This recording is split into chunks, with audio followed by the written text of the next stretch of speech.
बात करें अगर अपन ऑर्डर रिलेशन के बारे में, तो मान लो कोई नंबर दिए हुए हैं ए बी। देखो ऑर्डर रिलेशन में आपको बता रहा हूँ, ये सारी चीजें सभी जगह काम आएंगी, पूरी अलजेब्रा में, पूरी मैथ्स में काम आएगी ये सारी चीजें अपने पास में। और अपन इसको स्टार्टिंग में इसीलिए क्लियर कर रहे हैं। देखो कि ए बी सी डी मान लो कोई रियल नंबर है। कैसे हैं? कोई रियल नंबर दिए हुए हैं कि ए जो है, मान लो पहला रिलेशन में बात करूं, ए अगर बी से बड़ा है, ए छोटा है बी से, ए इज स्मॉलर देन बी, तो अगर मैं कोई सी नंबर इन दोनों में ऐड करूं, मैं कोई सी नंबर ऐड करूं इक्वल, ठीक है, तब भी ये क्या होएगा, ये रिलेशन ऐसा ही रहेगा। कहने का मतलब है 2 और 4 था, ठीक है, 4 ऑब्वियसली इससे बड़ा है। अब इसमें 1 इंक्लूड कर दो, इसमें भी 1, इसमें 1 ऐड कर दो, इसमें 1 ऐड कर दो, तो ऑब्वियसली ये दोनों, ये रिलेशन फिर भी क्या नहीं होएगा, चेंज नहीं होएगा। यही सेम काम इसके लिए होता तो भी सेम यही चीज होती, ठीक है। इंपॉर्टेंट देखो कहां पे आता है ये, कि ए और बी दोनों का मल्टीप्लाई 0 से बड़ा है, दोनों का मल्टीप्लाई ग्रेटर देन 0 यानी कि पॉजिटिव नंबर है, दोनों का मल्टीप्लाई ग्रेटर देन 0 है। तो ये केस कब कब पॉसिबल है? ये केस दो चीज पॉसिबल है कि या तो ए भी पॉजिटिव हो एंड बी भी पॉजिटिव हो। ए और बी दोनों पॉजिटिव है तो दोनों का मल्टीप्लाई डेफिनेटली क्या होगा, पॉजिटिव होगा। जैसे कि 3 है और 4 है तो दोनों का मल्टीप्लाई क्या आ जाएगा, 12। लेकिन अगर ए नेगेटिव है और बी भी नेगेटिव है तो भी ये वैल्यू क्या आएगी, पॉजिटिव आएगी। तो जहां कहीं भी ये रिजल्ट आ रहा है तो मैं इन दोनों रिजल्टों के केस मान सकता हूं। मान लो कोई क्वेश्चन को मैं सॉल्व कर रहा हूं और आगे ए बी ग्रेटर देन 0, तो वहां से हमारे पास दो केस निकल के आएंगे, या तो ए और बी दोनों ग्रेटर देन 0 है या फिर ए और बी दोनों लेस देन 0 है, ठीक है। उसी प्रकार से अगर ये होता कि ए बी लेस देन 0 होता तो भी अपने पास केस निकल के आते कि या तो ए पॉजिटिव है एंड बी नेगेटिव है, या फिर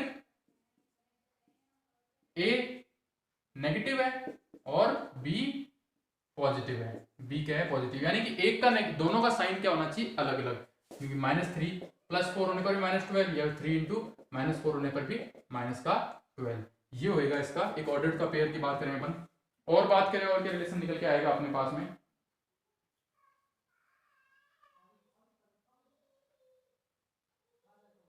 अगर ए है अपने पास में वो बी से बड़ा है और बी है वो सी से बड़ा है। ए क्या है, ए बड़ा है बी से और बी बड़ा है सी से। बी बड़ा किससे है, सी से, तो डेफिनेटली ए भी बड़ा किससे होगा, सी से। ए भी किससे बड़ा होगा अपने पास में, सी से बड़ा होगा। ये सारी बातें थी। इसके अलावा एक मॉडुलस वाली चीज आ जाती है अपने पास। मॉडुलस भी आपको बता देता हूँ मॉडुलस क्या होता है, ठीक है। एक और बता देता हूँ मैं कि मान लो ए बिलोंग्स टू रियल नंबर है, ठीक है, और ए स्क्वायर बराबर 0 आ रहा है, ए स्क्वायर बराबर 0 आ रहा है। ये कब होगा, if and only if A is equal to 0। A क्या हो जाएगा, 0 के बराबर। ए किसके बराबर हो जाएगा, 0 के बराबर होगा, तभी इसकी वैल्यू क्या आएगी, 0। यानी कि ए स्क्वायर बराबर 0 इफ एंड ओनली इफ।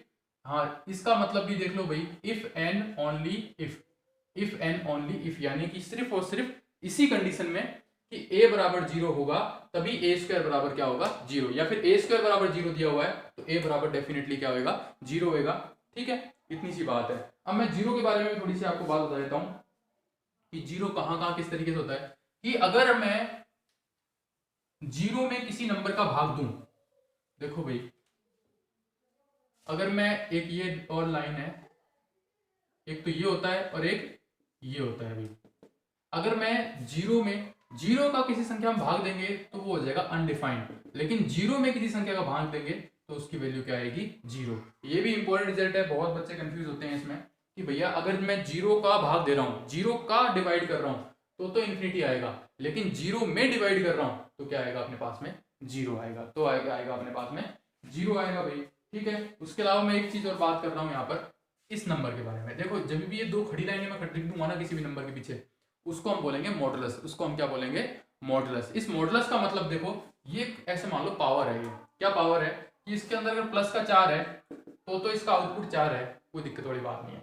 लेकिन इसके अंदर अगर माइनस का भी 4 है तो भी इसका आउटपुट क्या होगा, प्लस का 4। कहने का मतलब है इस ए की वैल्यू प्लस और -a हो सकती है, लेकिन आउटपुट ऑलवेज क्या आएगा, प्लस का ए। आउटपुट क्या आएगा, प्लस का ए। कहने का मतलब है इस ए की जो वैल्यू है वो प्लस का ए भी हो सकती है और माइनस का ए भी हो सकती है, लेकिन जो आउटपुट होएगा, जो बाहर जो हमारे पास मिलेगा, जो रिजल्ट मिलेगा, वो ऑलवेज क्या होएगा, पॉजिटिव। उसे हम बोलेंगे मॉडुलस। उसे हम क्या बोलेंगे, मॉडुलस। इसको मैं थोड़ा सा डिफाइन करके लिख देता हूं, आप लिख लेना अच्छे से। मॉडुलस ए। इसके अंदर जो ए है वो कैसा हो सकता है, पॉजिटिव भी हो सकता है और कैसा हो सकता है, नेगेटिव भी हो सकता है। कैसा हो सकता है, नेगेटिव भी हो सकता है। लेकिन आउटपुट ऑलवेज क्या आएगा, इसका आउटपुट क्या आएगा, देखो इसको ऐसे लिख लो, अगर ए ग्रेटर देन 0 है तो इक्वल आएगा, और माइनस ए लेस देन और 0 पर। ये इसकी क्या होगी, डेफिनेशन होगी भी अपने पास में। लेकिन इसका आउटपुट ऑलवेज क्या आएगा, क्या आएगा अपने पास में, पॉजिटिव। जैसे कि मैं लिख दूं 3, एग्जांपल लिख लो 3, तो इसका आउटपुट आएगा 3। लेकिन लिखूं माइनस का 3 तो इसका आउटपुट भी क्या आएगा, प्लस का 3। क्या आउटपुट आएगा इसका, प्लस का 3। ये मॉडुलस था। इसके अलावा मैं एक चीज और बता देता हूँ। मान लो आपको एक रिजल्ट दिया हुआ है जिसको हम बोलते हैं additional multiply additional ratio additional बोलते हैं, कि a अपॉन बी बराबर आपको दिया हुआ है मान लो c अपॉन डी।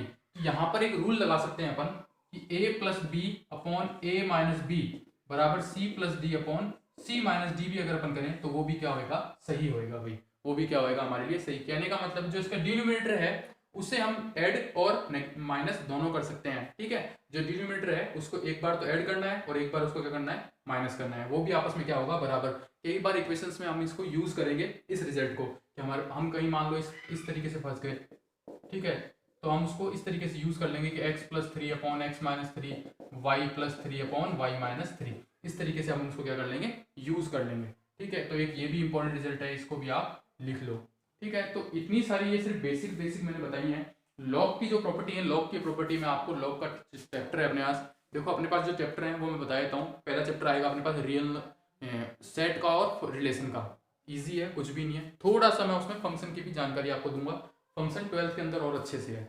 उसके बाद में आपके पास टॉपिक आएगा complex number, quadric equation. Complex number बताया था मैंने, उसकी प्रॉपर्टीज क्या है वो आएंगी। क्वाड्रिक इक्वेशन आएगा आपके पास में, क्वाड्रिक इक्वेशन के बारे में बताऊंगा आज को अच्छे से। क्वाड्रिक इक्वेशन 10th क्लास में हमने जो पढ़ी थी वही है, सेम टू सेम। उसका सिर्फ और सिर्फ एप्लीकेशन है कि वो यूज किस तरीके से हो रही है। 10th में तो हमने सॉल्व करनी सीखी थी, सिर्फ सॉल्व करने के 2-3 तरीके सीखे थे। यहाँ पर अपन उसकी एप्लीकेशन सीखेंगे, क्वेश्चंस जो कंपटीशन में आते हैं वो सीखेंगे। फिर आएगा अपने पास में लॉगरिथम वाला टॉपिक। लॉगरिथम की मैं आपको प्रॉपर्टीज बताऊंगा, बहुत ही अच्छा टॉपिक है, बहुत मतलब कई बच्चे अटकते हैं उसके अंदर। उसके अलावा जो टॉपिक आएगा वो आएगा आपके पास में लॉगरिथम के बाद में कई टॉपिक आते हैं, जैसे कि बाइनोमियल का एक टॉपिक आएगा, बहुत शानदार टॉपिक आएगा बाइनोमियल का आपके पास में, ठीक है। उसके अलावा फिर आपको मैं अर्थमेटिक, जो आपने 10th क्लास की 5th एक्सरसाइज थी अर्थमेटिक प्रोग्रेशन, तो प्रोग्रेशन यहाँ पर वहां पर सिर्फ थी अर्थमेटिक प्रोग्रेशन। यहाँ पर अर्थमेटिक के साथ साथ ज्योमेट्रिक भी आएगी और हाइपर हार्मोनिक प्रोग्रेशन भी आएगा, तो वो भी अपन अच्छे से पढ़ेंगे। हार्मोनिक प्रोग्रेशन के बारे में, ज्योमेट्रिक प्रोग्रेशन के बारे में, अर्थमेटिक प्रोग्रेशन के बारे में, उनकी एप्लीकेशंस के बारे में पढ़ेंगे अपन। उसके अलावा हम यहाँ पर पढ़ेंगे ट्रिग्नोमेट्री, जो आपने 10th में पढ़ी थी वही ट्रिग्नोमेट्री, उसका एक नया रूप हो जाएगा ट्रिग्नोमेट्री, और इनवर्स ट्रिग्नोमेट्री अपन इसके अंदर पढ़ेंगे। उसके अलावा हम जो बहुत ही अच्छा टॉपिक है ज्योमेट्री के अंदर वो पढ़ेंगे 2D। 2D में अपन जो 2 पॉइंट के बारे में हमने पढ़ा था वो पॉइंट पढ़ेंगे, स्ट्रेट लाइन पढ़ेंगे, सर्किल पढ़ेंगे, इलिप्स पढ़ेंगे, पैराबोला पढ़ेंगे, हाइपरबोला पढ़ेंगे, ठीक है। तो ये हो गया अपने 2D के अंदर। 2D सिर्फ इतना ही आएगा। उसके अलावा हम पढ़ेंगे परम्यूटेशन कॉम्बिनेशन के बारे में पढ़ेंगे उसके अलावा, ठीक है। तो ये सारी चीज़ आपके 11th का टॉपिक रहेगा सारा, ठीक है। तो वैसे 11 बहुत इंपॉर्टेंट है। तो आज की क्लास इतनी, कल से हम सेट स्टार्ट करेंगे। Thank you class.